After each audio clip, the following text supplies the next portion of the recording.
Namaste, good morning. I just coming out a little late today and it should be a beautiful day. The bright suns will be coming out shortly. Well, listening to people and responding to them in a very respectful way and have the patience to listen. Because people, this is what we are here for, to serve each other. And listening attentively is one way of serving people in these times of crisis.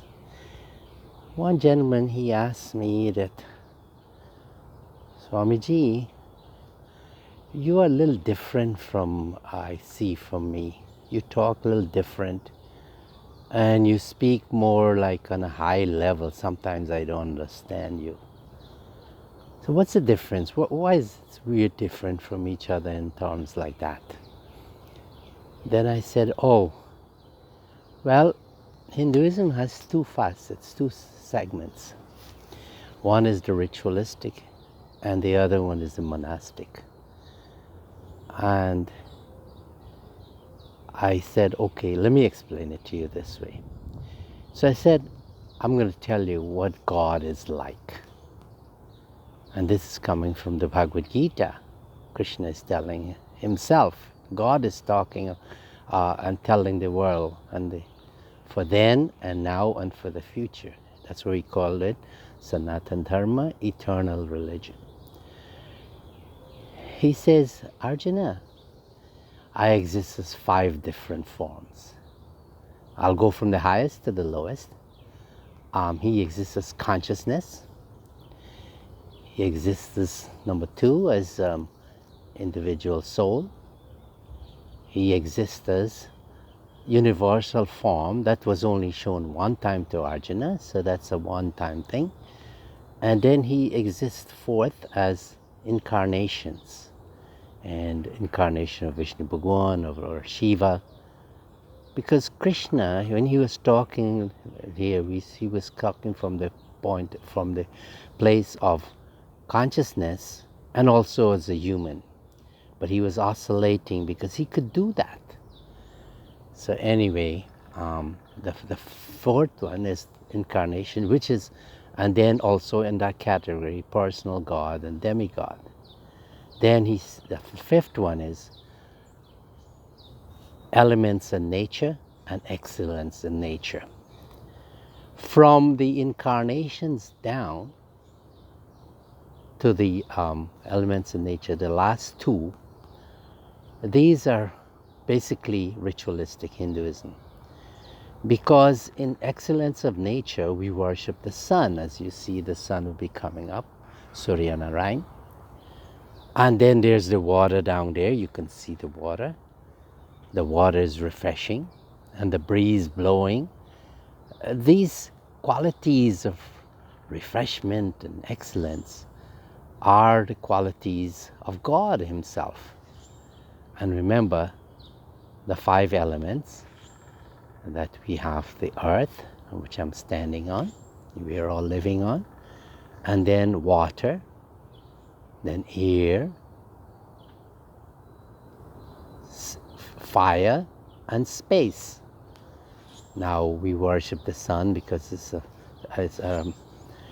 it's an element of fire, because fire is there. It's so high temperature, and the rays come down and gives us the warmth 93 million miles away.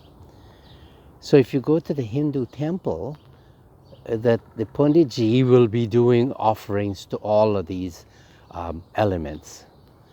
Water god, air god, fire god. We do the Havan, worship the fire. And Hanumanji is from the god of air. So these are the ritualistic Hinduism. And also we worship the 9 planets that goes around the sun. So I was telling her, well, this is ritualistic Hinduism. When we worship the personal gods and demigods, we want comfort on this earthly life. And those are very important, because if you take away the ritualistic worship for Hinduism, it will be in shambles. And this is why Adi Shankara had to come. Lord, consciousness had to manifest himself, because when the Buddha came and he taught the middle path, Hinduism was in a little fragmentation, because people were forgetting that this ritualistic side. So Adi Shankara restored it through his debates, and it was restored again. So now,